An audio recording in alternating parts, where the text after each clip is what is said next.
En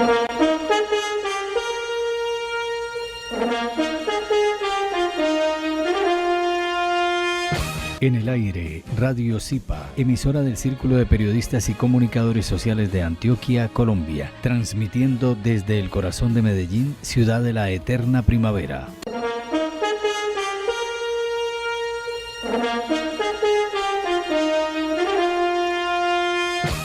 Somos latinos. Somos profesionales. Somos Zipa Estéreo.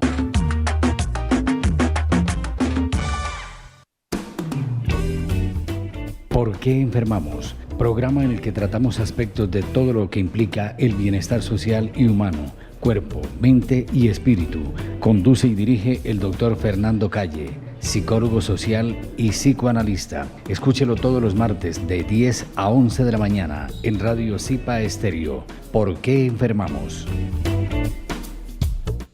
Muy buenos días, estamos de nuevo en el programa ¿Por qué enfermamos? Buenos días, Abraham, buenos días. Yesenia aquí está virtualmente, ya llegará en el momento que está un poco retrasada para llegar. A los oyentes, recordarles que pueden participar en el programa en el teléfono 251-3010, 251-3010, por si quieren llamar, algún interrogante, etcétera. O nos pueden sintonizar en www.colombia.com, Zipa Estéreo. Bueno, estábamos hablando hace 8 días sobre el amor, y yo creo que es un tema para este mes, ya se nos fue casi el mes en este tema, y es justo para hablar de todo aquello que nos problematiza, de la capacidad o la incapacidad de amar. Bueno, lo digo capacidad porque cuando se atora nuestra capacidad de amar es porque en realidad no es que esté ausente, sino que se ha ido para el lado negativo. Recordemos, la energía, yo soy quien le da el sentido. Cada uno de nosotros le da el sentido a la energía. La energía puede ser negativa o positiva. ¿Qué elegimos en el sentido del destino? ¿Qué sentido queremos darle a nuestra energía? Nuestra capacidad de amar está intacta, solo que tenemos que entender dónde fue que hicimos un atoramiento o construimos un esquema que nos daña la vida. Si se daña la capacidad de amar, se daña la vida y por tanto aparece la enfermedad, el síntoma, aparece el accidente, aparece la mala suerte o aparece lo que ustedes quieran, cualquier adversidad en su vida. Lo que aprendemos a través de estos programas y lo que hemos enseñado o estamos enseñando a través de los seminarios, ya en Colombia, en México, próximamente en Estados Unidos, es justamente eso, cómo aprender a descubrir el atoro emocional que nos impide amar realmente.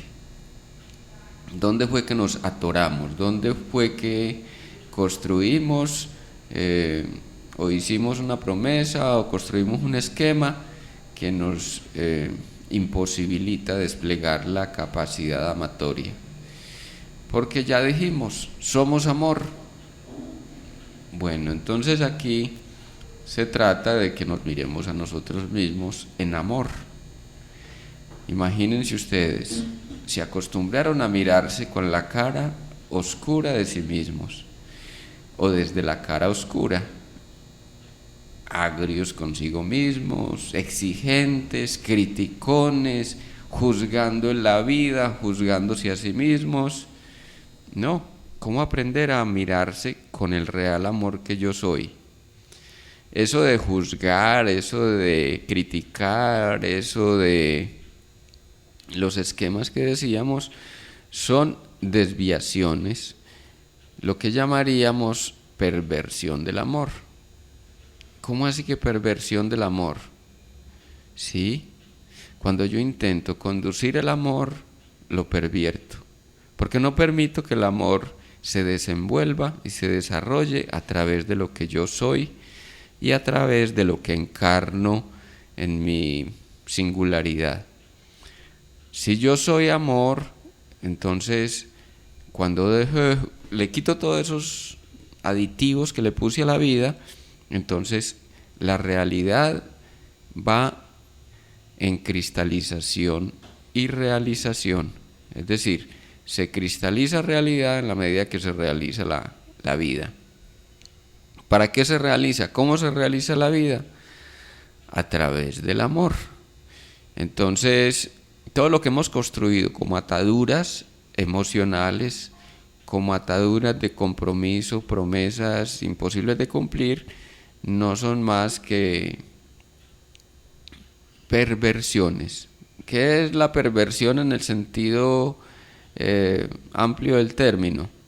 Es querer yo ser el Mesías, querer yo ser el Padre, el que dictamina de qué manera es que se tiene que vivir. Y cuando yo asumo la posición de padre, entonces creo que tengo que conducir a mis hijos, incluyéndome a mí mismo. Miren ustedes, entonces no le permitimos a la vida que sea como tiene que ser, sino que nos damos a la labor de conducirla, orientarla, y ahí es donde nos extraviamos, porque el pensamiento es una construcción en este sentido. No estoy diciendo que el pensamiento sea negativo, sino que el pensamiento, cuando se me hace obsesión, entonces se convierte en perversión. Óigase bien, el pensamiento hecho obsesión se convierte en perversión. Perversión en otro sentido sería la desviación de la ley. O sea, yo no acepto mis límites, pero sí se los estoy poniendo a los demás.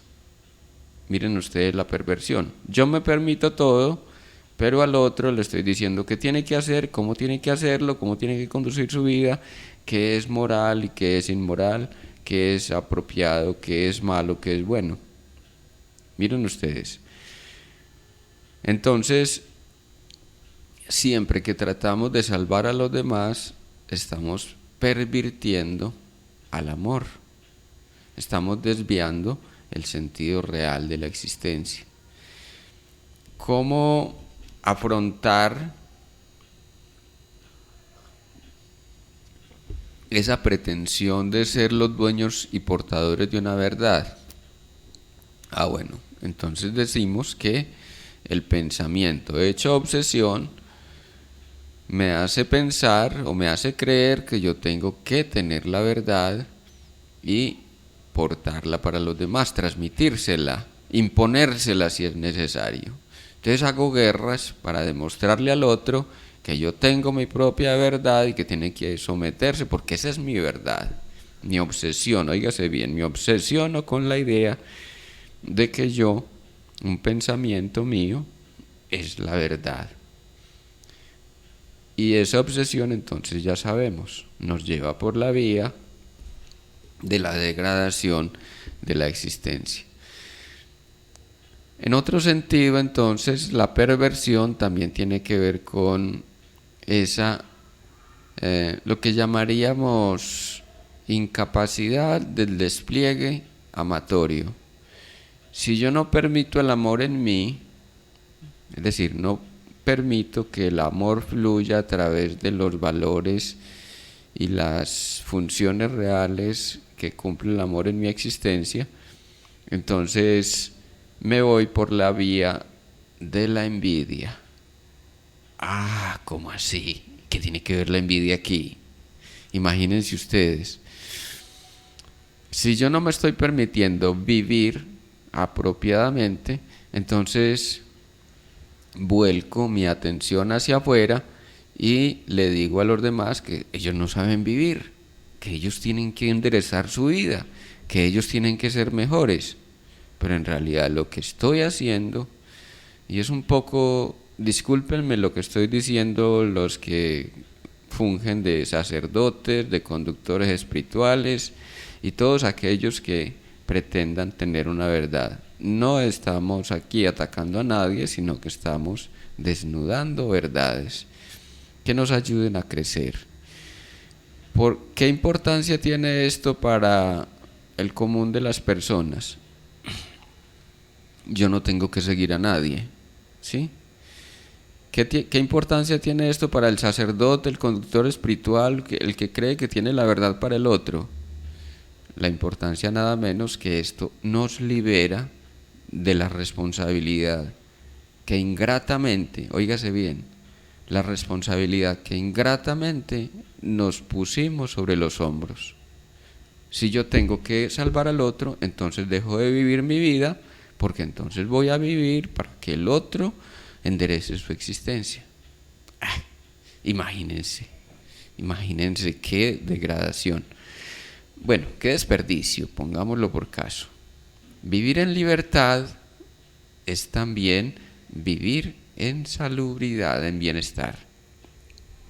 Entonces le estamos diciendo con esto también al sacerdote, al conductor espiritual, aquel que se cree ser Mesías, Salvador, gobernante, aspirante a tirano, que se sabe de esa responsabilidad, que él no tiene que salvar a nadie, porque se está dañando la vida y se la está dañando a otros. Entonces, cuando yo acepto que cada quien tiene su vida, su responsabilidad, y cada quien vino a vivir una experiencia bien específica en esta realidad densa que nos sitúa aquí como humanos, como seres terrestres y comunes, o comunes y terrestres, es porque cada quien eligió venir a vivir esa experiencia. ¿Cómo la quiera vivir? Pues como la quiera vivir, como le dé la gana de vivirla. Pero por más que yo quiera orientar, conducir, ordenar, ahí me voy a perder, porque estoy dejando de mirar la parte que en mí no cristaliza en realización. Creo que vivo para el otro, se supone que cristaliza mi deseo, pero no es el deseo, es el deseo de un deber que me vendí, una responsabilidad excedida o desmedida que me atora la existencia y me impide, obviamente, mirarme como representante de este bello universo que habitamos, y a la vez como universo propio. Miren, mirarse como parte del universo es también descubrir que soy un universo en una pequeña versión, porque todo está en mí. Bueno, esto tampoco es que nos defina pues como con prelación a todo lo existente, a todo lo que encontramos en la realidad cotidiana. No. Simplemente es que participamos de una función básica que es la energía. Y la energía pues comporta en sus elementos básicos todos los aspectos del universo. Todo electrón es de por sí un universo en potencia. ¿Por qué un electrón es un universo en potencia? Porque si un electrón se hace consciente de su propio brillo, de su propia fuerza, puede aprender a decretar realidad y puede ir invocando energía, acumulando energía y creciendo cada vez. Dijéramos que nosotros fuimos alguna vez solo electrones. Un electrón que corre a través del cableado eléctrico, por ejemplo. Alguna vez fuimos eso. Ahora hemos conquistado ya la condición a la estatura que podamos llegar, y cada quien ha de considerar su propia estatura. Pero ya cuando llegamos a la condición de seres humanos, entonces somos nada menos que la representación viva de la conciencia en crecimiento y en realización. Miren una cosa, esto es de una grandiosidad impresionante. Si nosotros nos concebimos como amor, entonces nos estamos concibiendo como seres dignos en existencia y en presencia. Tenemos ya una apostura o una posición que nos otorga el universo. ¿La posición cuál? La posición de que somos co-creadores. ¿Cómo así que co-creadores? Sí, todos hacemos parte de esta realidad, pero no quiere decir de que tengamos que seguir siendo los agentes pasivos. Mínimamente, para que exista la realidad del tirano, ha de haber un tiranizado o una víctima. Mínimamente, para que exista la realidad de oyente y escucha, pues ha de haber alguien que escuche y alguien que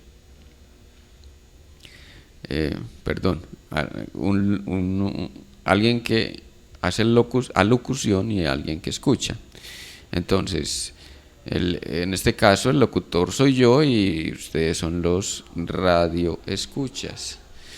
Pero en cualquier momento ustedes pueden pasar a la posición en que yo estoy ocupando ahora, pueden ser los locutores.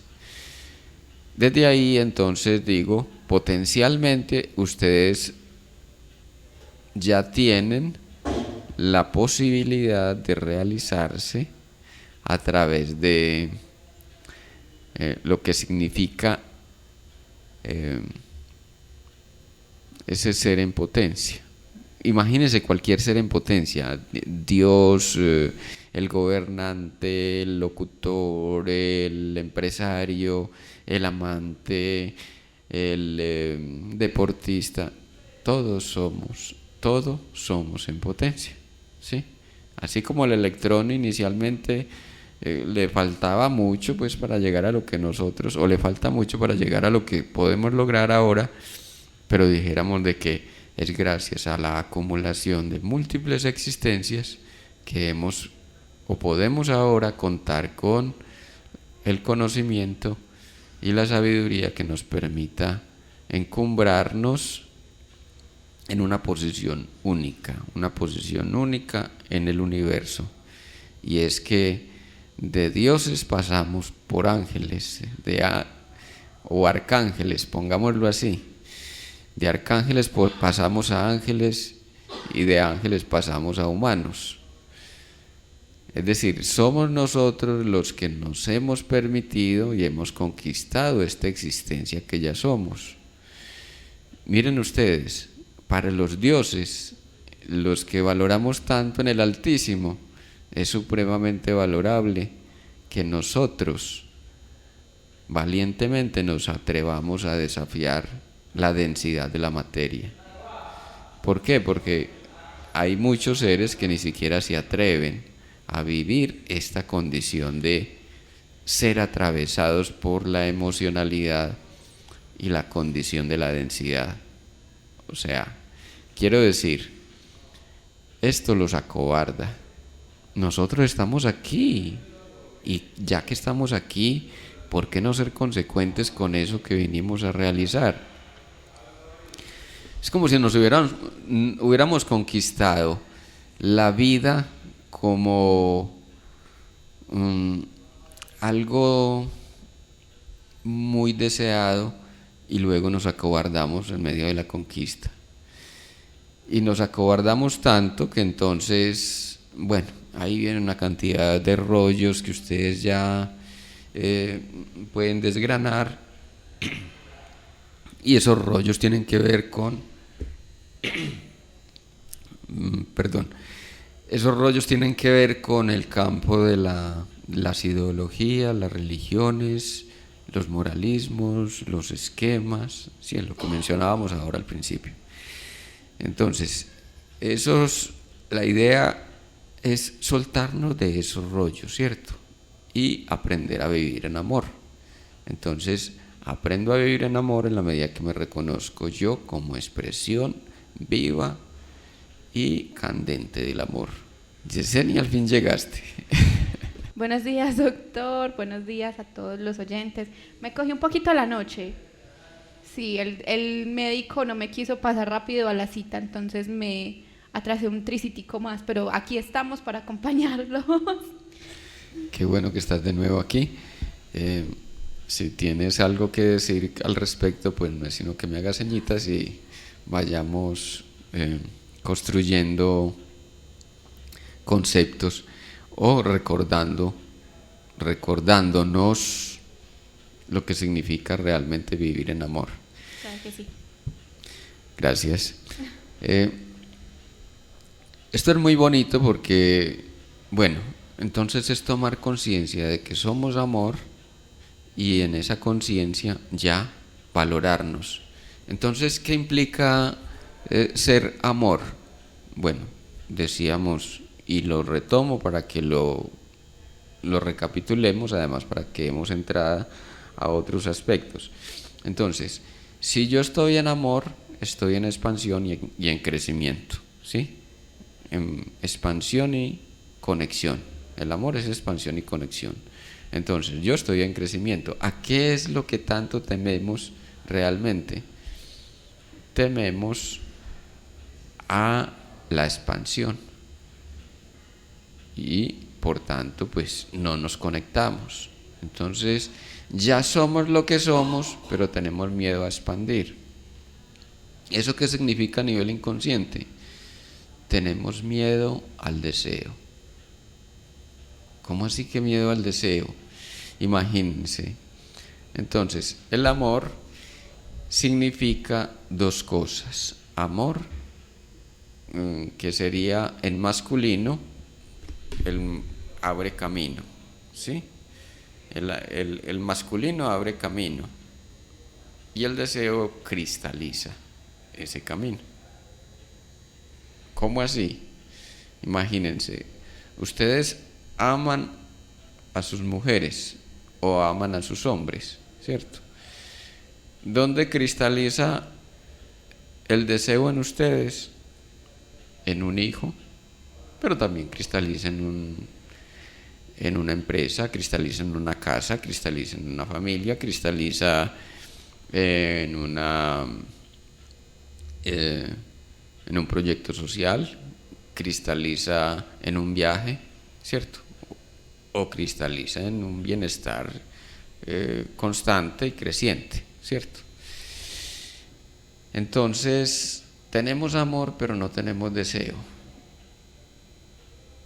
Pero ¿cómo así que no tenemos deseo?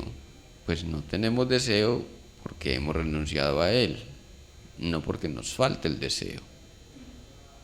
O sea, el deseo no nos falta es valentía para enfrentar el deseo. ¿Cómo les parece? Nos falta valentía para enfrentar el deseo. ¿Qué es el deseo? Es lo desconocido.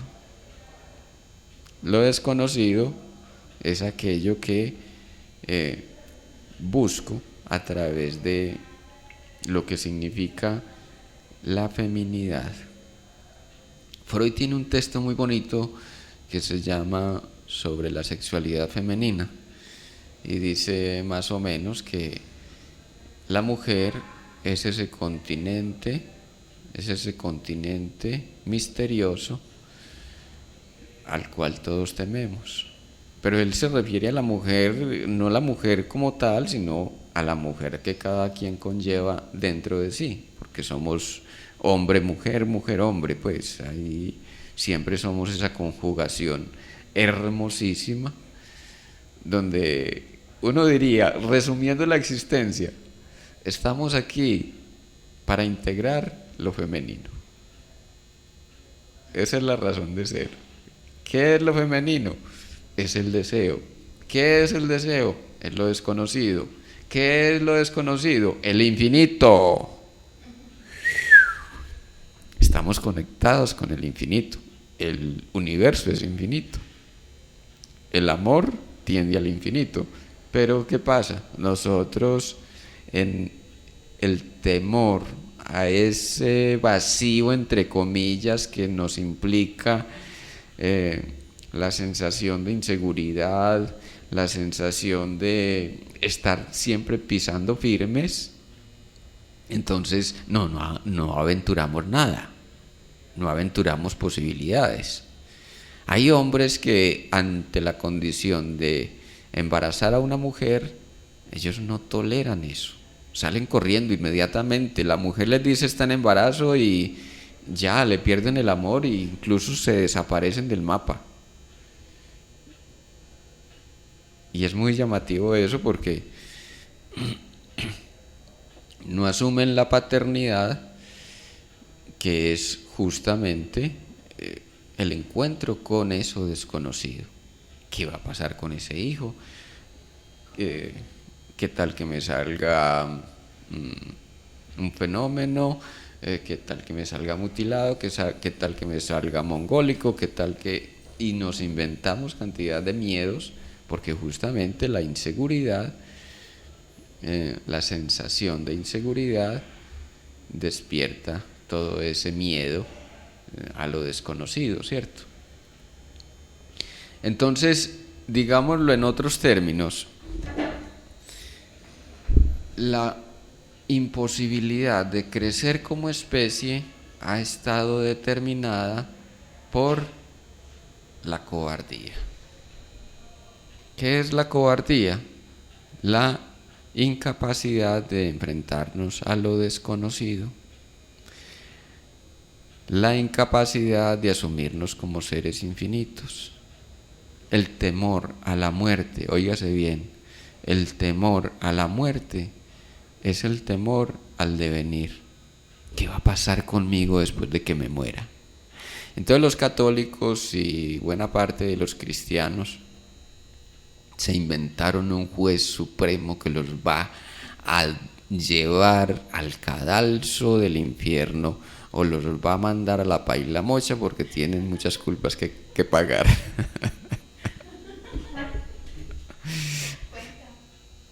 Cuenta, doctor, que por ese comentario puede haber más de uno que ha de estar diciendo, pero el doctor, ¿cómo va a decir eso? ¿Cómo se va a poner a juzgar ese tipo de cosas? Bueno,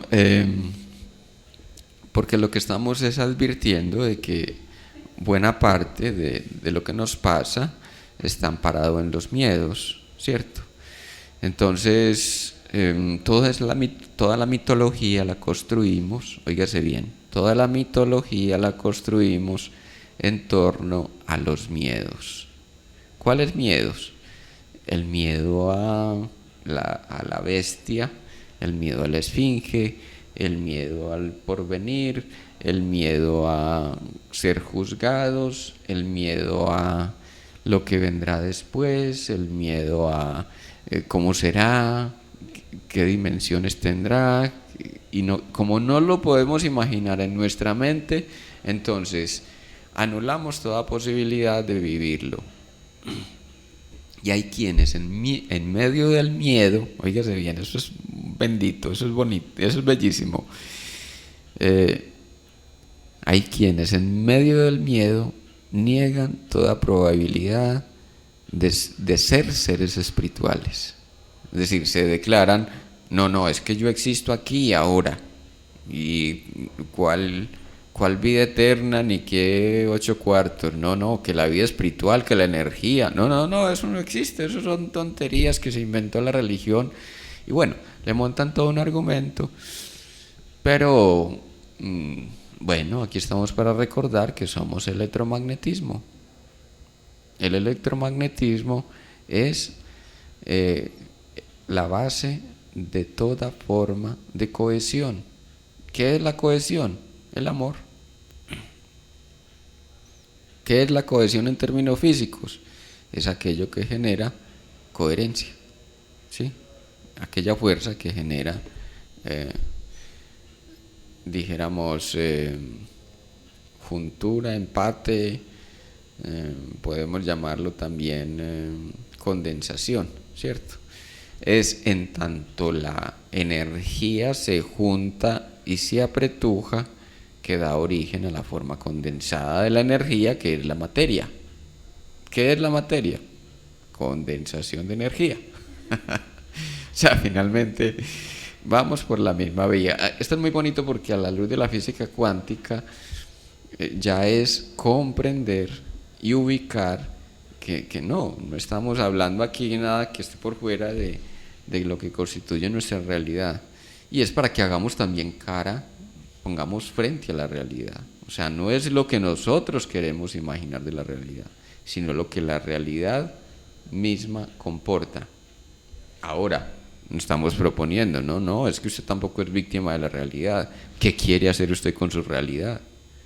Cambie su esquema de pensamiento y podrá intervenir la realidad. Pero de lo contrario, continuará siendo víctima, porque se venderá los esquemas que ya le vendieron o que ya le inculcaron en su educación, en su casita, en la religión, etcétera, etcétera. Y aquí se trata como es el tiempo del despertar, es el tiempo del hombre.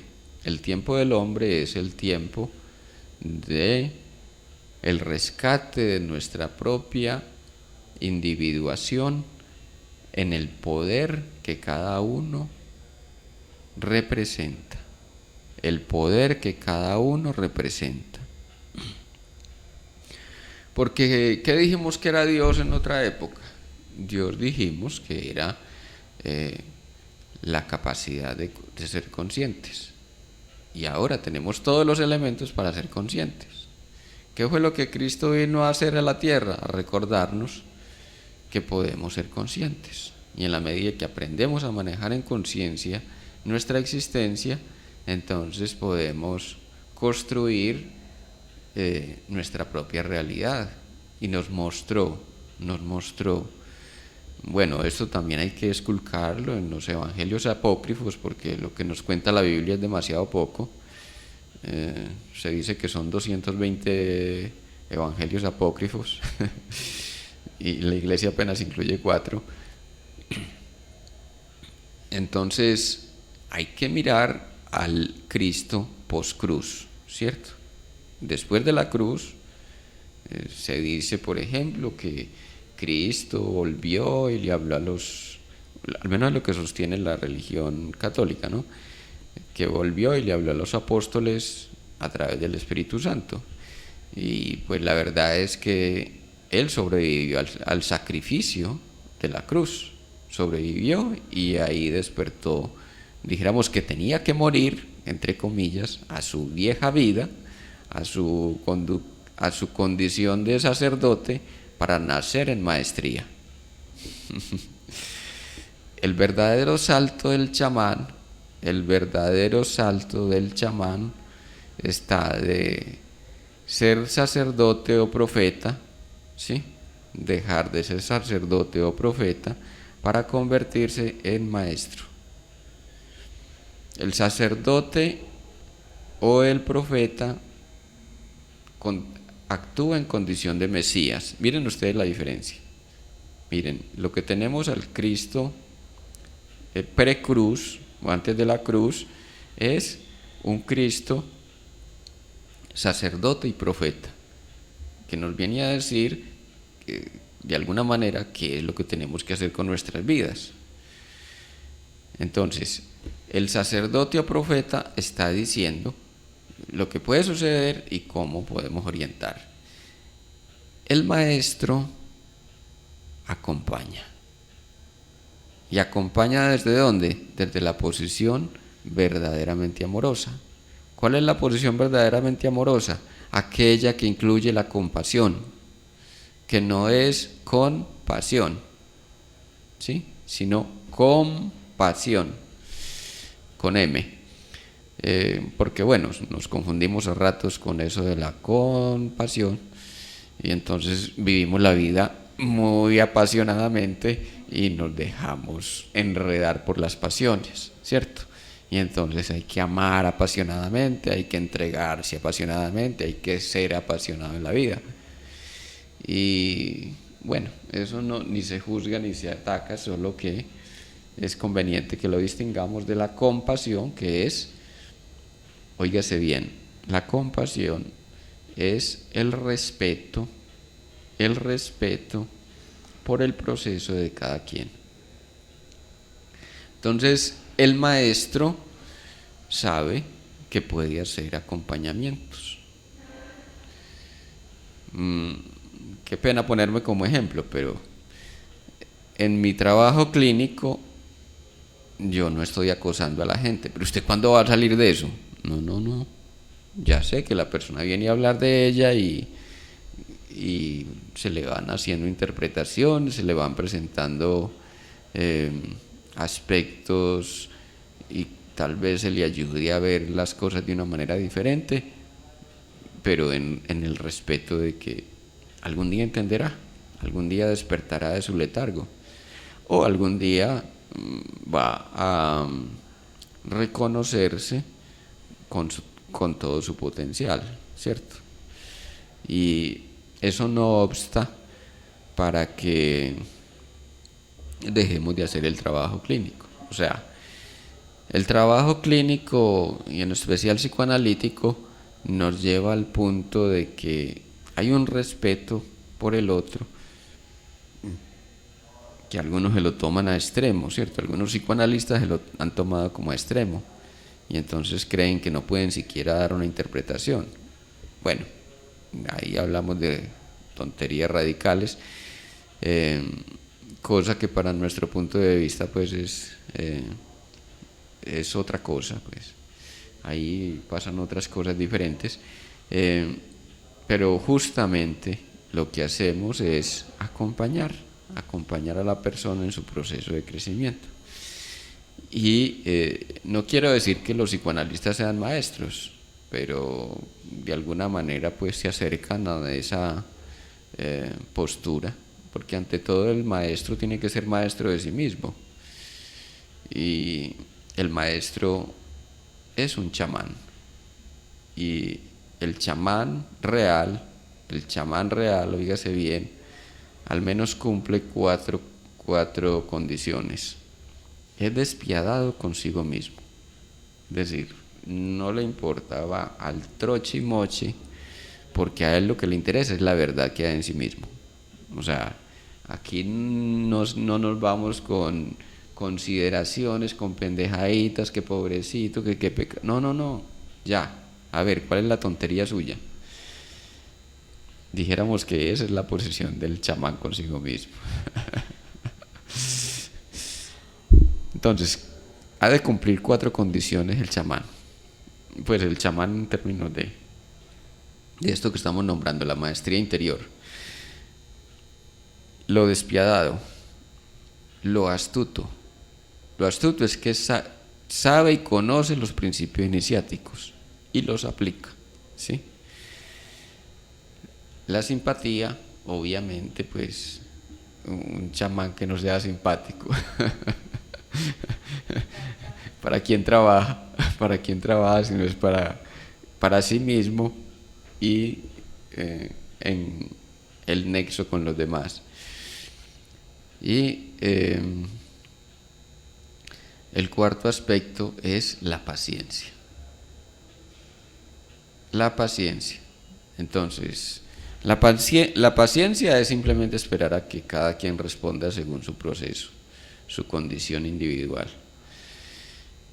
Pero también no porque se venda el esquema de la paciencia, sino porque reconoce en el otro alguien digno de entender, y en la medida que va entendiendo va asimilando, va transformando, ¿cierto? Entonces, lo que menos hacemos los psicoanalistas, y aquí qué pena con mis colegas, lo que menos hacemos es ser despiadados. ¿Por qué? Porque muchos de nosotros lo que hacemos es seguir a un maestro. Lo que dijo Lacan, lo que dijo Melania Klein, lo que dijo Freud, lo que dijo no sé quién, y nosotros no tenemos propuestas. Esa es una condición. Y la otra es que asumimos esa jerarquía de escuela justamente para ganar una posición y un reconocimiento. ¿Qué hay allí? Demasiada consideración por condiciones egocéntricas. No digo que para todos los casos, ¿no? En sentido general, no estoy hablando en sentido general. Bueno, volviendo a nuestro tema, Yesenia, si quiere hacer su pregunta, por favor. Hablábamos anteriormente sobre cómo el amor podía influir. El hecho de que también mencionaba usted de la persona que le dicen que va a ser papá y se esfuma, se va, se desaparece, hizo el milagro y ¡pum! Voló. Entonces, digo yo, a mi modo de ver las cosas, que ese miedo no es únicamente con un hijo, que también puede como incluir la manera de pensar sobre, por así decirlo, un ejemplo. Mi pareja tiene propósitos de irnos a vivir juntos.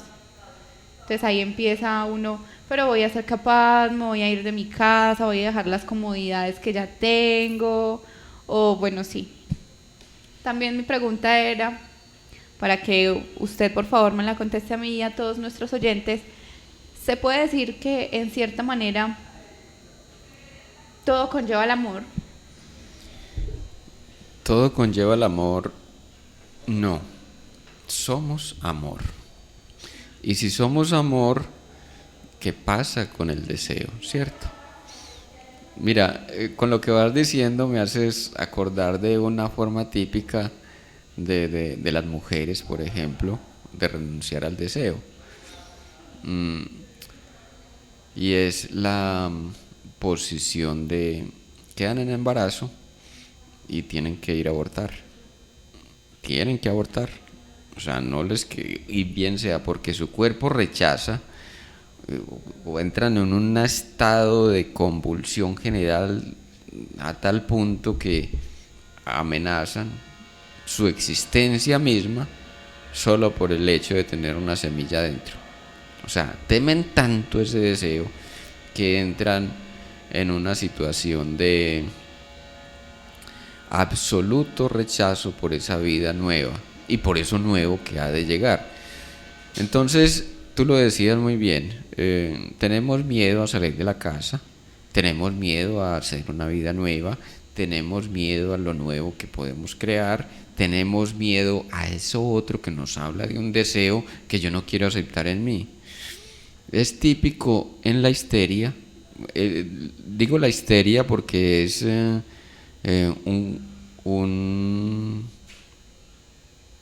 psicoanálisis lo define pues como una estructura psíquica, ¿cierto? ¿Qué pasa con la histeria?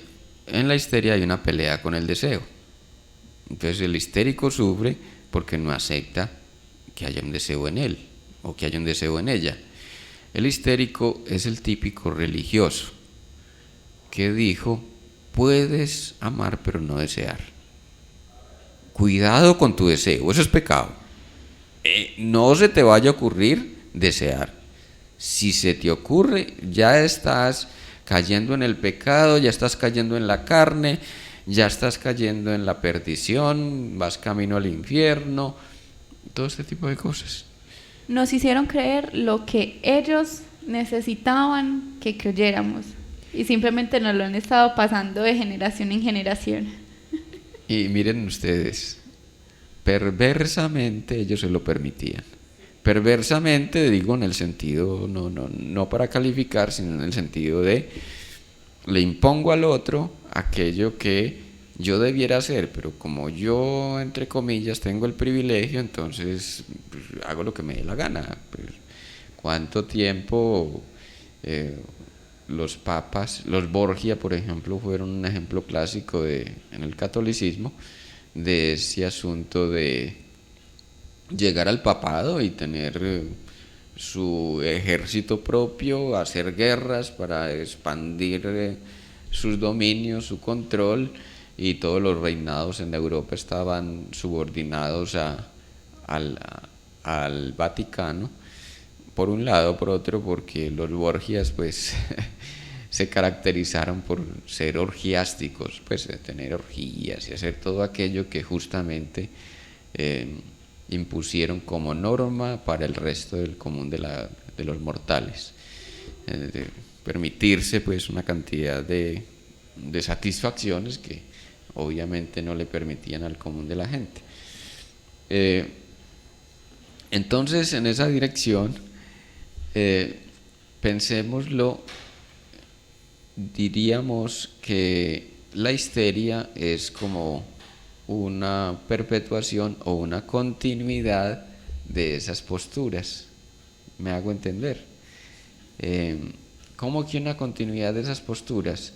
Sí, el histérico está tan metido en ese asunto de la prohibición del deseo que entonces, miren, y es muy común esto, ella vive con él y lo critica todo el tiempo.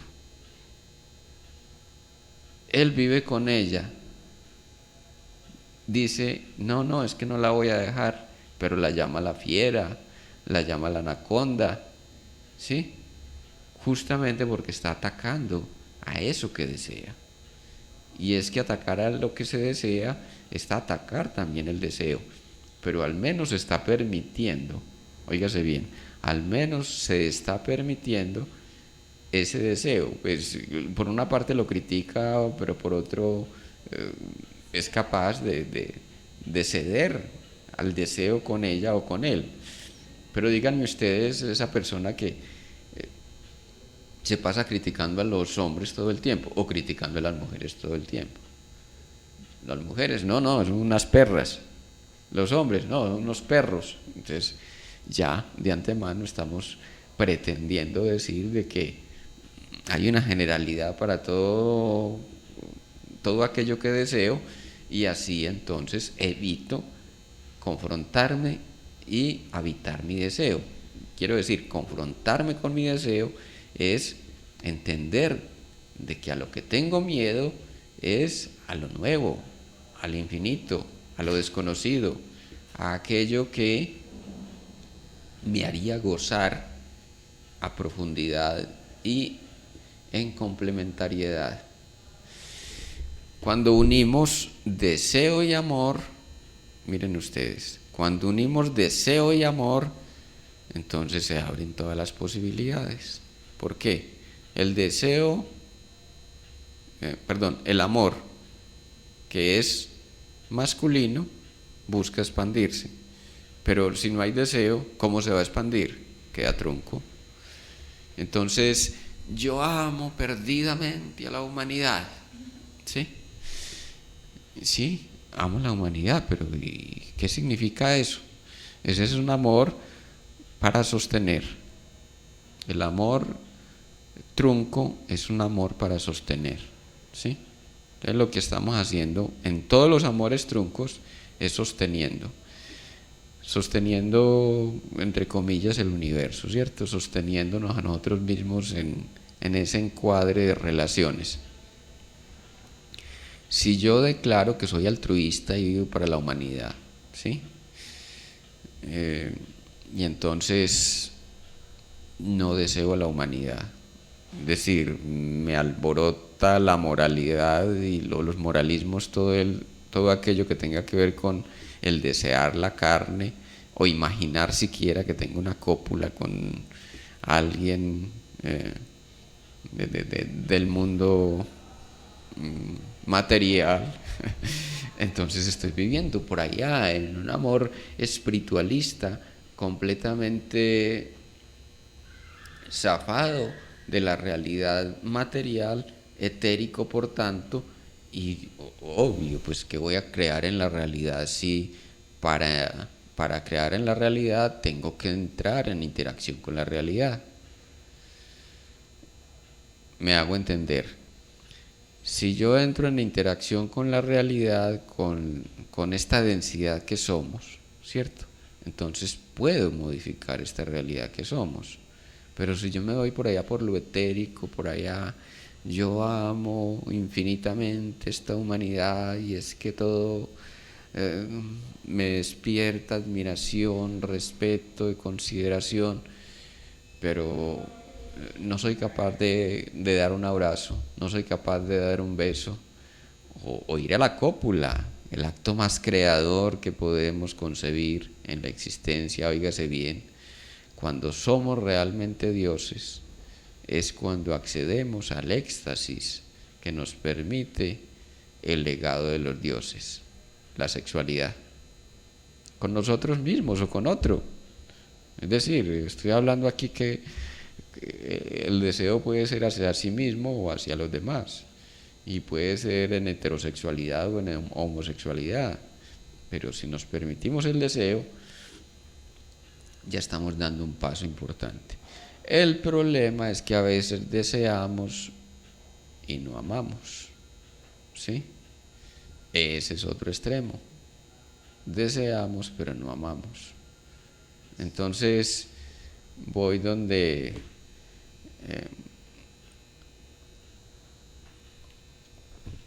la prostituta y simplemente pues me masturbo con ella y ya, ahí no hay amor.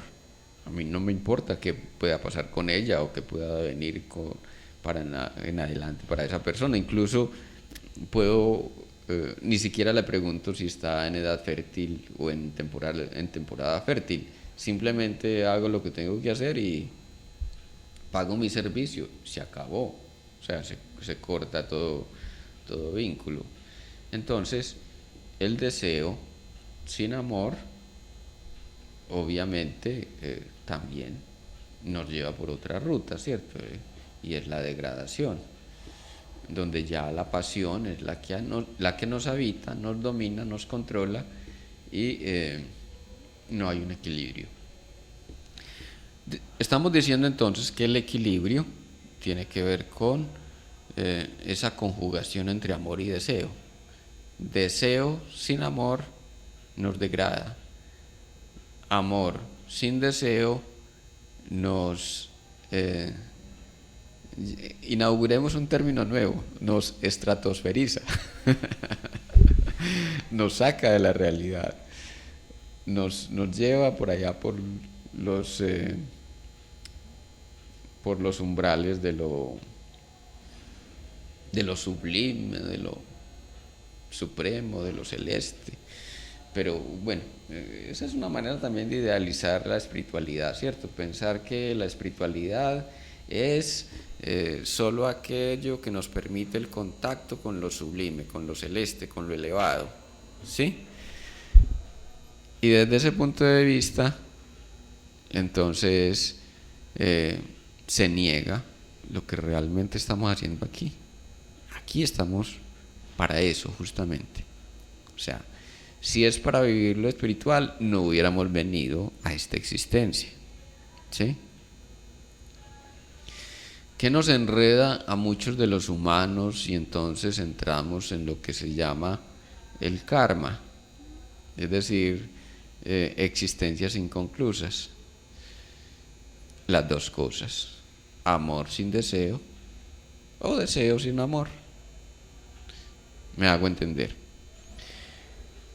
Venimos a vivir una existencia humana, pero entonces nos quedamos con la idea de que tenemos que vivir el amor por allá como un ideal, algo muy elevado, algo supremo, algo que tenga que ver con aquello de la Virgen María, sin mancha ni pecado alguno.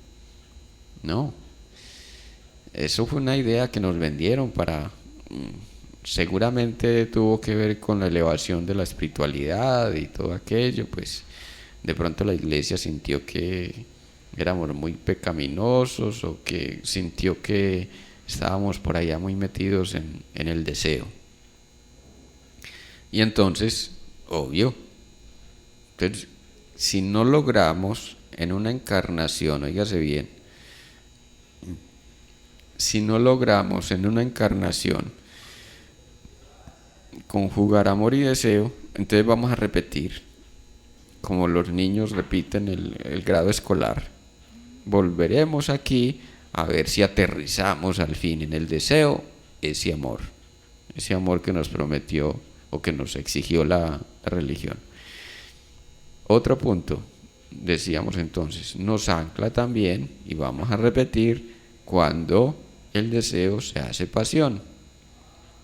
Entonces me obsesiono, ¿cierto? Me obsesiono con la sexualidad, me obsesiono con los bienes materiales, me obsesiono con cada cosita que vivo, la comida, el contacto con el otro, donde el deseo ya es el que domina y gobierna.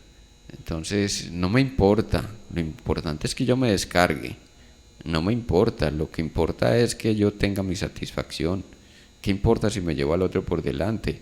Voy es por mis dominios, mis controles. Entonces ahí vienen los colonizadores y vienen los impostores, como también vienen los tiranos, ¿cierto? Los tiranos están en la posición de cobrar control y dominio a través de la fuerza, ¿sí? A través de la fuerza.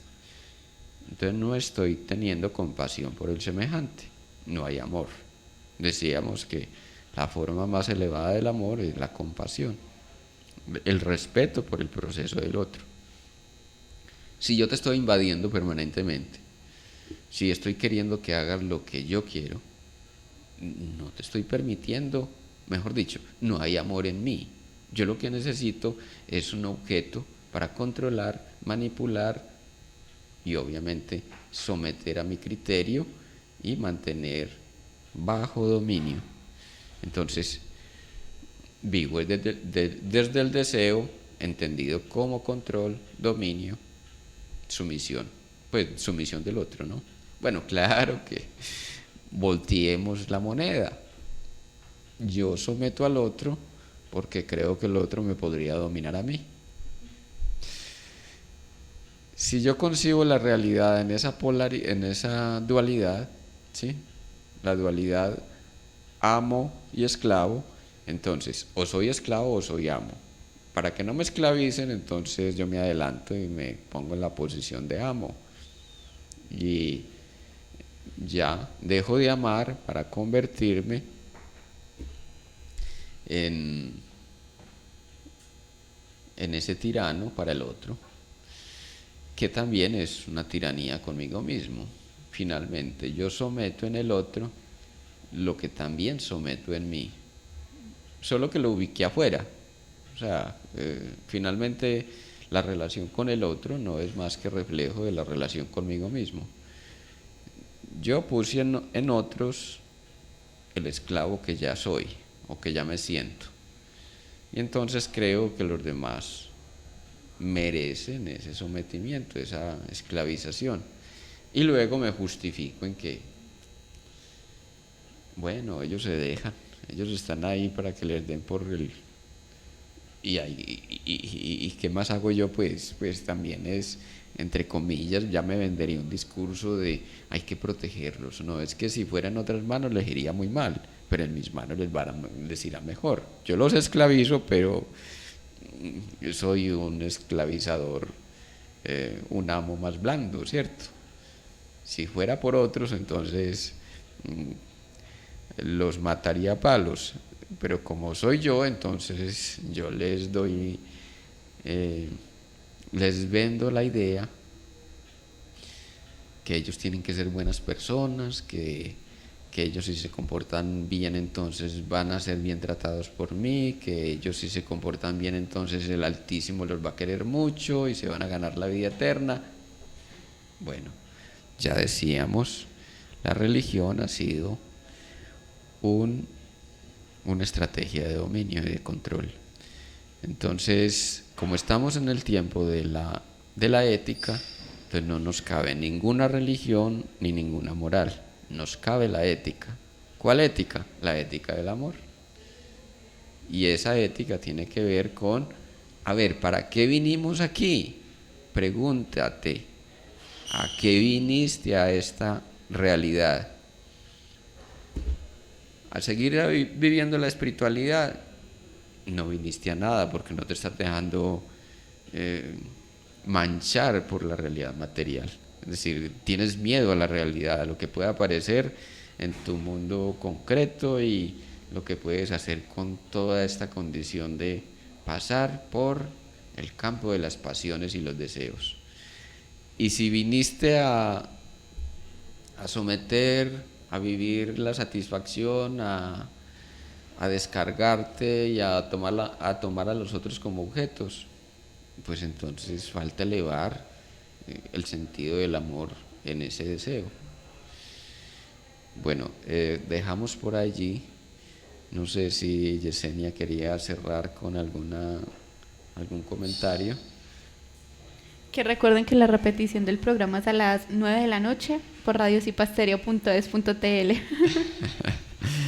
Muy bien, grandioso. Recuerden que estos programas los estamos colgando como audio en YouTube.